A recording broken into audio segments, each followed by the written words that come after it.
So food photography is your bread and butter. Very good. Yeah, very good. Can you tell we're related? It's about people like you who do what you do, and you've proven that you've been very adaptable over the years, and you've had to keep changing with the times. You have to have an interest. It's got to be genuine interest in the subject. You can't just want to be a photographer for the sake of saying I'm a photographer. You have to really care about the images you're taking. You're watching. Mr. Winter. Hello, I'm Mr. Winter, and welcome to my podcast, People Do Fun Jobs. It's all about finding inspiring people, doing fun things, and hearing how they do what they do. So you can watch People Do Fun Jobs on YouTube, and you can listen and download it on Spotify and Apple Podcasts. My guest for episode 6 is a photographer. He specialises in food and interiors photography.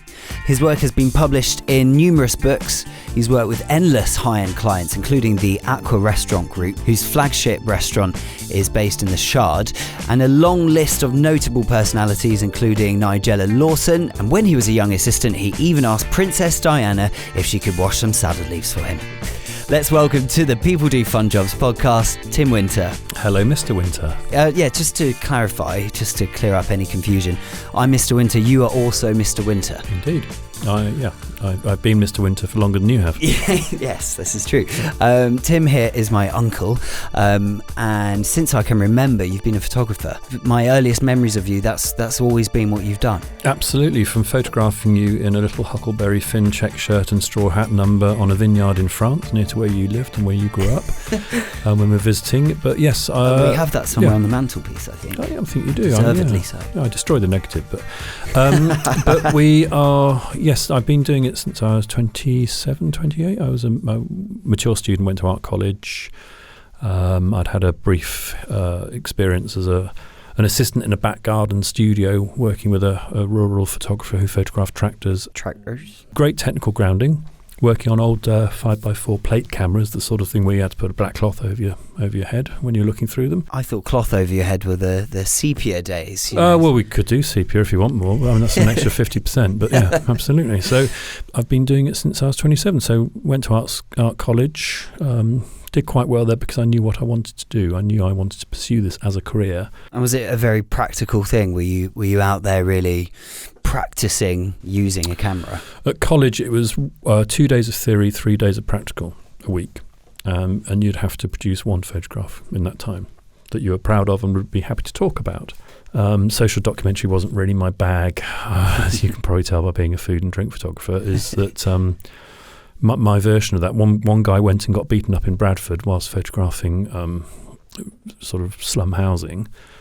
I went to Oxford to document the troubles of finding a good parking space. I think that's about as hard-edged as a documentary as I got. So it's actually still a nightmare, Oxford. If you do try and park there, you forget it. Write about what you know. Park and ride. Yeah, absolutely. So, and yes, so have been doing it a long time. So you studied it, and then fashion photography was kind of your primary area of work. That's where the work was at the time, and I think that's a theme that's run right the way through the time I've been doing this, is you have to follow where the work is if you want to be a working photographer.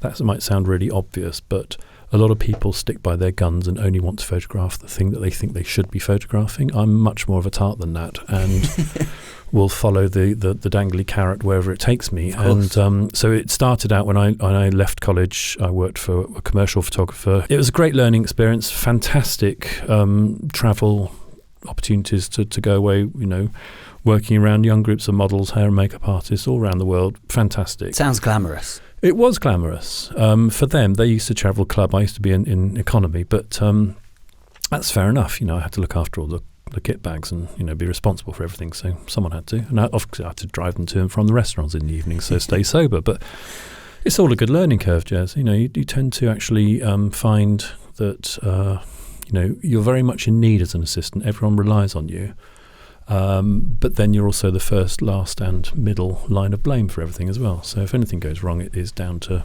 you learn very quickly to put your hand up and say, yeah, that was my fault. Really?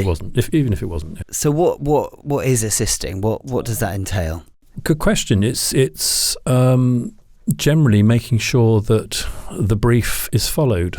So technically getting something in those days on film, which is much more difficult than getting something on a digital chip. So setting the lens to get the right exposure, so light readings, putting the lights where they need to be.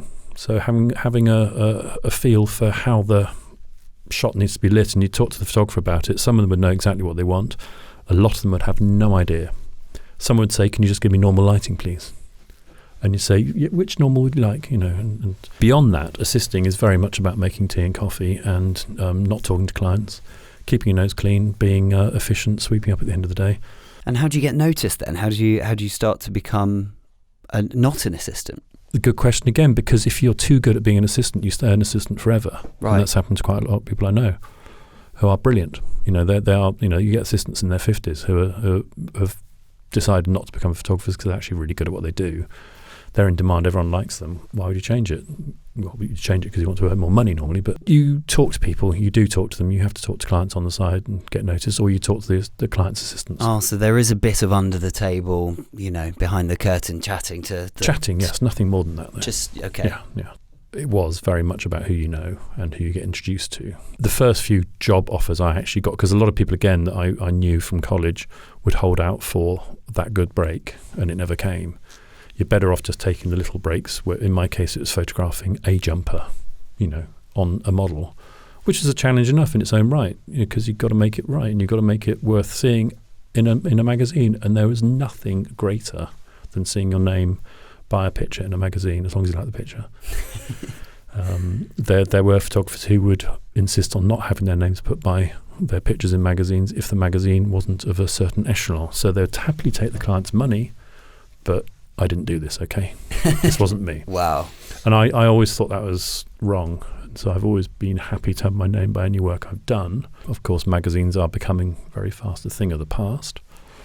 And you don't tend to see your name credited on digital images everywhere. So you're in your industry then, from job to job, works how, really?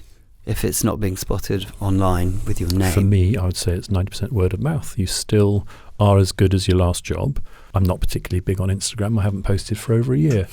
Is that possibly related? I don't know. Well, it's a method that's traditional for a reason, and it's worked for you for all these years. So obviously, yeah, it's tried and tested. And I think because I'm my mid-50s now, and coming round to most of my clients are half my age, and I've had to survive knowing that my clients stay mid-20s, late 20s. As I get older, they don't stay in their jobs for more than 2 or 3 years. And then you've got to survive the changeover.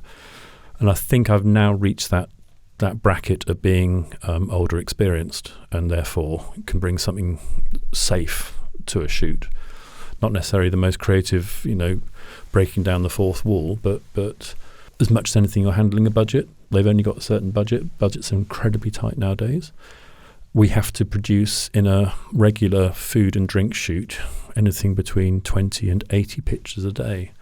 And if we go back to my college days, 20 to 80 individual of different things per day, yeah. Oh and then you get the client saying, "Oh, can we have that in landscape and portrait?" And to which you obviously say no. But you have to try and negotiate around that. But you're also working by team decision. It's a group activity. It's no longer the sole reserve of the photographer with the camera doing it his or her way. It's very much a group dynamic, and you have to like that.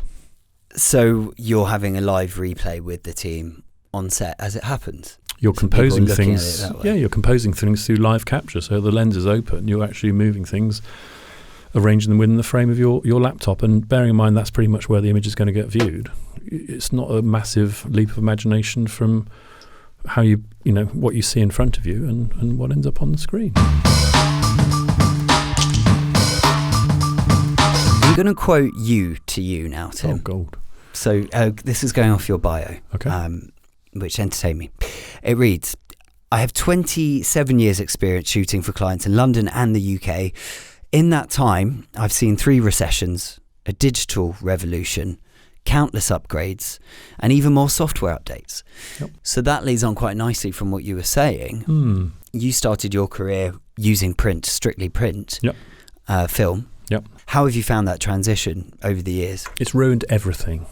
Absolute toys out of the pram. I refused to make the transition. I was one of the later ones to go to it because I didn't have any confidence in A, what I was meant to do with it when I took that equipment, and B, whether the equipment was any good. I mean, I had fantastic cameras and knew exactly what film, what lighting condition to use in any geographic, physical, temperature scenario you might find yourself in, and get the results I wanted. To suddenly then have, for me, I actually had my first digital equipment delivered to a shoot for a hotel called the Mayfair Hotel in Mayfair. We were shooting the penthouse suite. Now, you've heard of metadata. For the next 6 months, the metadata, because I did hire a digital operative to help me on that shoot, because I knew nothing. We got the cameras out of the box, put them together, and we did the shoot. He put the metadata in, and it said Mayfair Penthouse. For the next 6 months, every shoot I did had the metadata Mayfair Penthouse put on it, because I didn't know how to change that, which sounded like I was working for a totally different bracket of porn magazines. So I also managed to delete that job before the clients even saw it, because some clever designer put I don't know if you noticed, but the delete button's right next to the return button on a laptop. That's right. And I was just tapping, so I'm going to tap the table. I don't know if this will come out, but I was tapping away to get the thing to hurry up, to actually, come on, to return, to do something. And it turned out I'd hit delete, and then it said, "You sure you want to delete?" Yeah. Hit return, and I lost the whole job. So I then had to pay to come back the next week, to pay the models and the hair and makeup to come back the next week, which cost me a fortune. With equipment-wise, do you have to change the stuff you've got regularly? Because I imagine with film, if you get a good camera, you can probably stick with that for quite a long time, no? I'd say it's on a conveyor belt. So if you imagine a conveyor belt moving from left to right very slowly, and you've got your equipment on it, at some point it's all going to fall off the other end. And so most of the time, most of it's in the middle, but there'll be one or two bits that are getting towards that extreme edge. I'm probably not the most immediate with digital technology. I've learned on the job. I've learned as we go along. But you have been using it for years now, and you're very used to it. 10 years, 12 years. And, I think the standard of the cameras is now back where film was, and there's obviously a lot more you can now do with the image in post-production, which then means that you shoot in a different way, because you can make all those changes afterwards, so you don't have to get it all right at the time. So you can cut corners, you can... Yeah. Yes, you can cut corners, but you also... So if you're photographing a cocktail next to a window with a view of, say, Tower Bridge, that's a classic that we do every week, that we shoot at Aquashard, say, or any other restaurant with a view. They want the view, they want the exposure of the bridge to be perfect, they want the cocktail to look perfect. Well, you can't do that easily in one image, so you just end up shooting the background and you shoot the foreground, and then you put them together afterwards. So for every day that I photograph, every shoot day, there's at least a day to 2 days in post-production, turning it around, making it look right. Is that right? Is that photographing the real thing that's out there? Of course it's not. There's a whole, debate about, well, is this photography, writing with light, or is this actually digital capture and post-production? It's still interesting. It's still a really nice challenge, because you know that you've got to give that image that they want, but you can't make it look too false. It has to look believable. I've taken someone's head off one picture and put it on the body of another one just to make it look right. And, not for fun.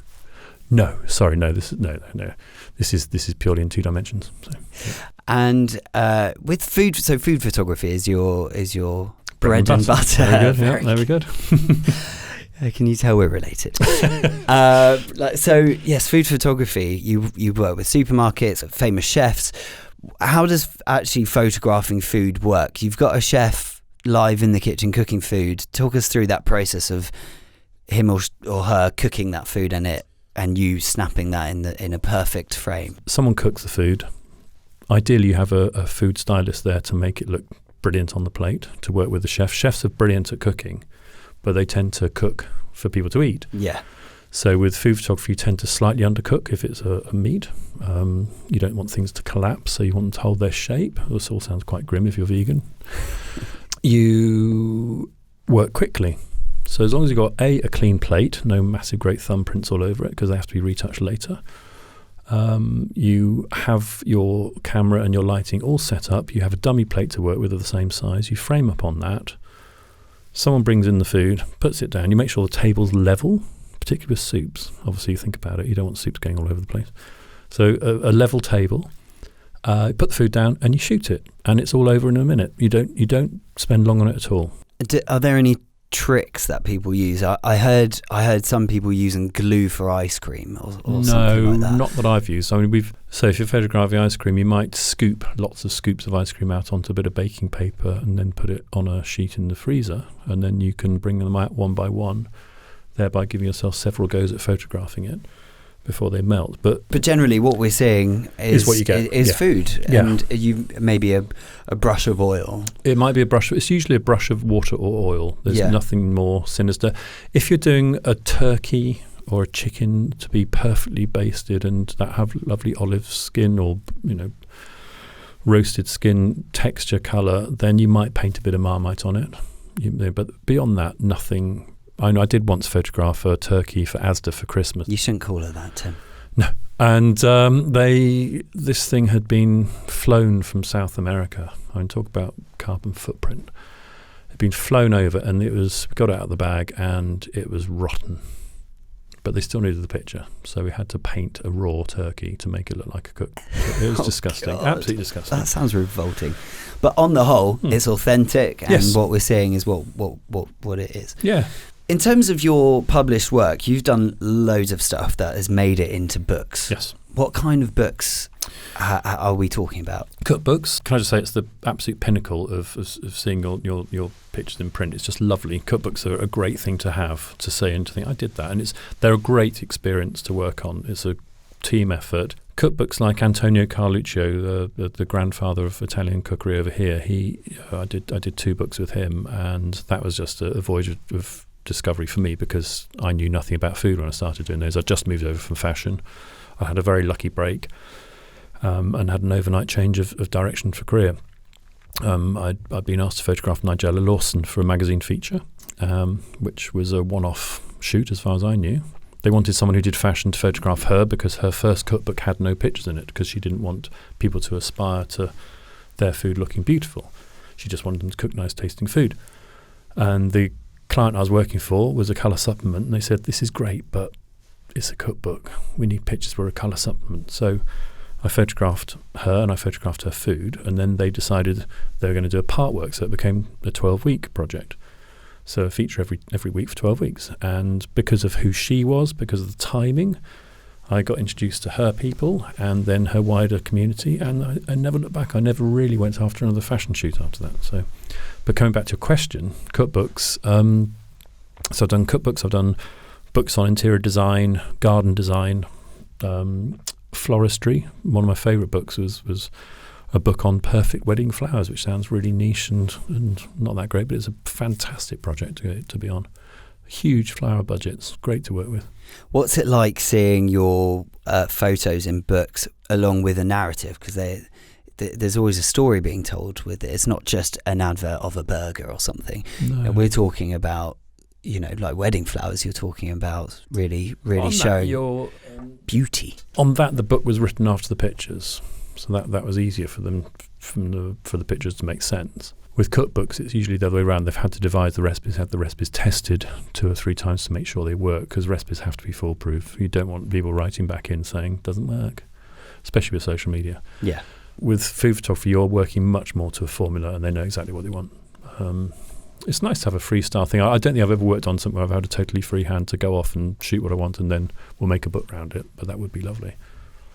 So you have worked with some rather big names over the years. Yes.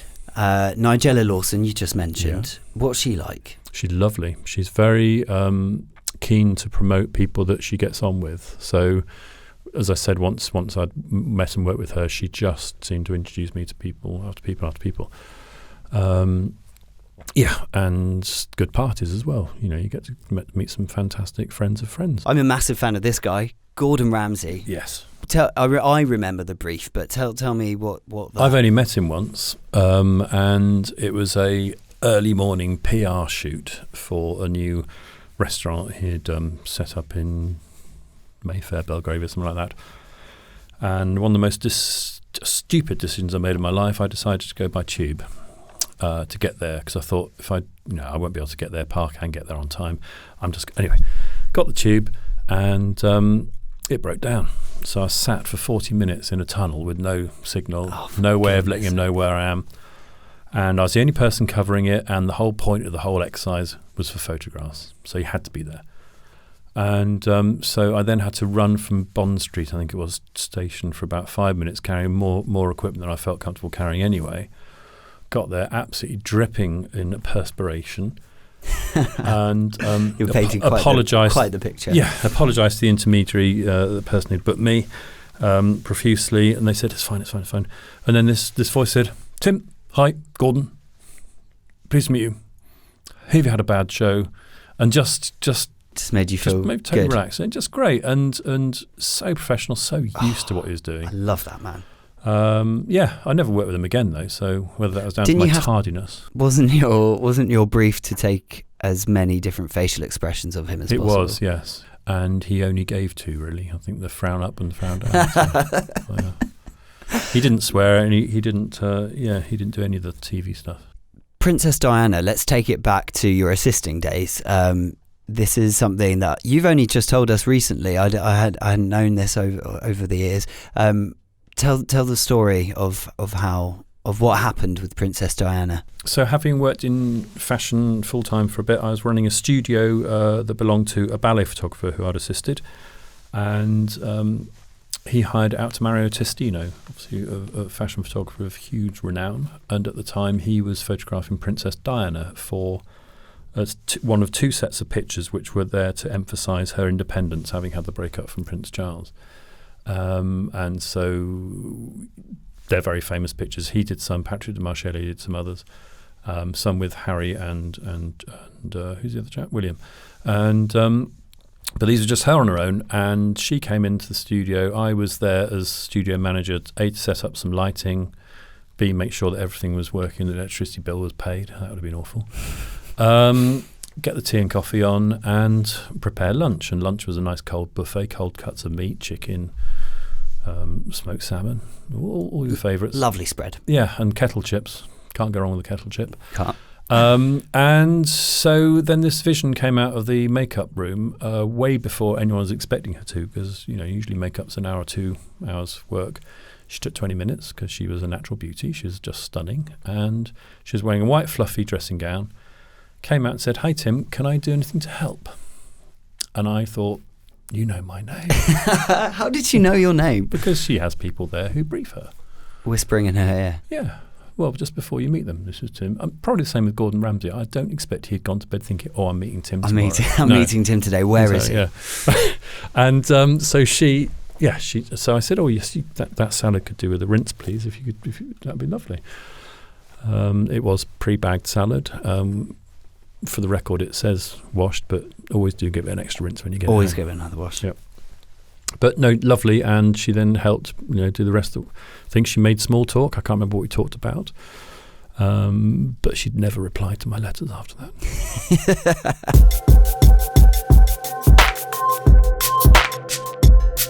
So Tim, I asked my podcast guests the same 2 questions at the end of every episode.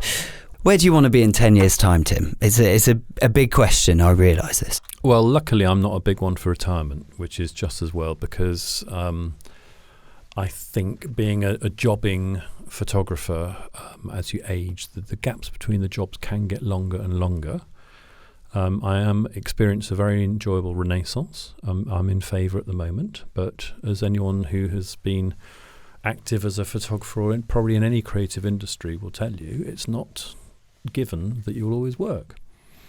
So in 10 years, to answer your question, I would love to still be doing what I'm doing, and I'd feel very grateful of it if I were, because I love it. I do adore my job when I'm working. The other benefit of being freelance is you also do have time for another life at the same time. You're not always working. Well, you have 2 children, a wife children. And a lovely dog. Yeah, and they're all lovely. And about 16 cats. 2 cats. 2 cats now, and okay. a neighbour's cat comes in. But I love where we are. I would like to think I was still healthy, happy, and able to dupe clients who are a further 10 years younger than I will be then, away from my age. So they will remain 28, 29 years old. I will be 65. Now, the ballet photographer, the great Anthony Crickmay, who passed away within the last month, and I hadn't been in touch with him for 10, 15 years. So someone rang me up and let me know, and I have to say I was surprised to know that he had actually been still going on. He was still working at the age of 87, shooting for the Royal Ballet. Oh my goodness! And his work, I mean, he is on a totally separate level of photographer. His memorial service is going to be hosted by the V&A. That's how well thought of he is within his Wow. yeah. Great person to learn from. Fantastic. And taught me the most useful things, and also gave me the most useful information I never applied. So he said, Timothy, call me Timothy, or darling, when you get your first 2 paychecks, put them away in the bank and don't touch them, and then you'll always be in credit. Did you do that? Bullshit. No, I needed the money for cameras. Of course. Yeah, and rent and food, and so it goes on. So yeah, but it's I'd like to still be working. I'd like to think that I'd re-engaged more with photography as a passion, because work has become work. Of course. They're very different things. How do you avoid that though? You pick up a camera and take it with you, and you take snaps wherever you go. But I have got out of the habit of that, and I'm very aware of it. And the other thing I used to do was a lot of travel photography, putting that in photo libraries. And again, the royalties on that are so tiny now; it's actually not worth pursuing in any financial way. It's a great. Is that because everyone fancies themselves as a travel photographer? When I started doing it, I would tell the agency I worked for that I was going to Canada for a month, and they'd say, right, here's a list of what we need. Now you've got a whole load of people in Canada called Canadians who have cameras, and they can just upload them to any website wherever you are. We don't need to travel to do it, which is great from the carbon footprint side of things. Of course. Not so great from the pension side of things. So, what used to look like being a really good royalty is no longer. However, the interest that gave me, that used to free me up to think it was okay to travel anywhere and take pictures of anything I wanted and feel like I had a reason. And my wife, bless her for standing by me, the number of times she had to say, "Oh, come on, really?" while I photographed yet another bridge or view. I used to be able to wave one a more check bridge, in front darling. of her. Yeah, I used to just be able to wave a check in front and say, "Sorry, do you remember moaning about that one?" Now it's sort of 12 pence for the usage. So what advice would you give to someone who is wanting to do what you do?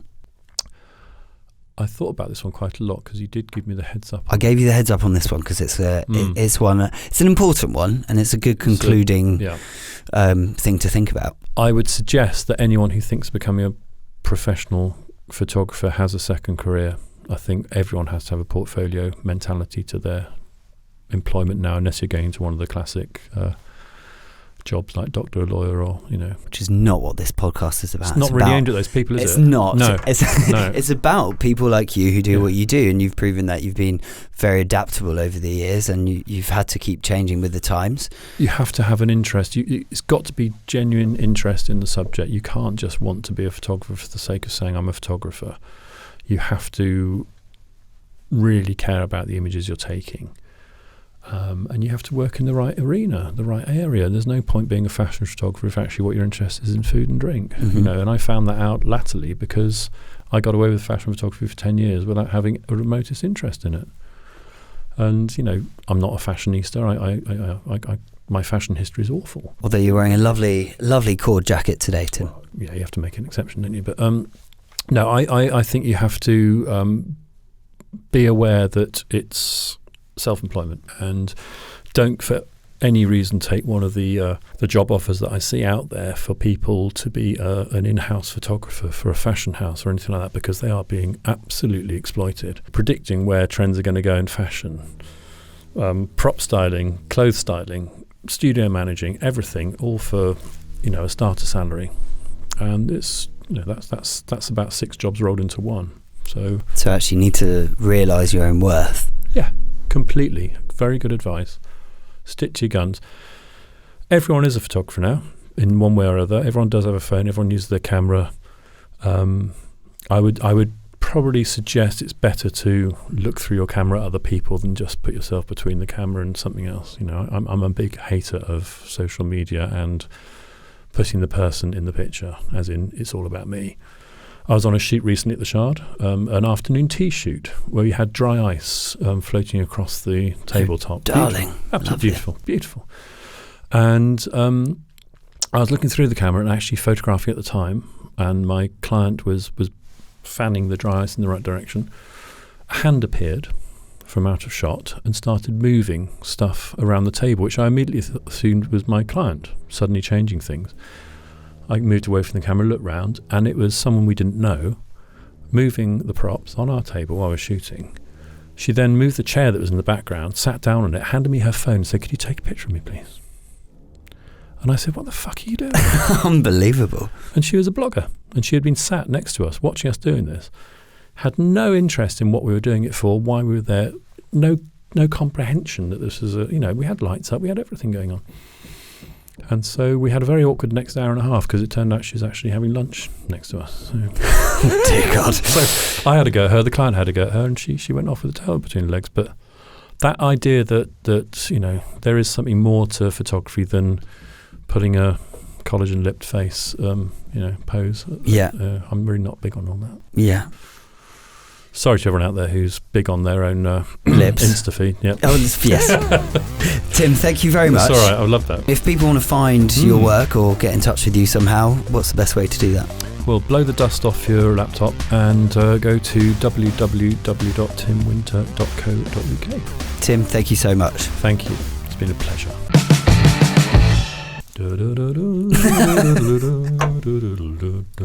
That's Is that the theme tune? To Desert Island Discs, yeah. Oh, lovely, yes. Rabbit on about themselves like I just have. Yeah. Thanks, Jeremy. Appreciate it. Cheers, Tim. Don't forget to like, comment, share, and subscribe for more videos. Just search Mr. Winter Official. This is Mr. Winter. Let's go!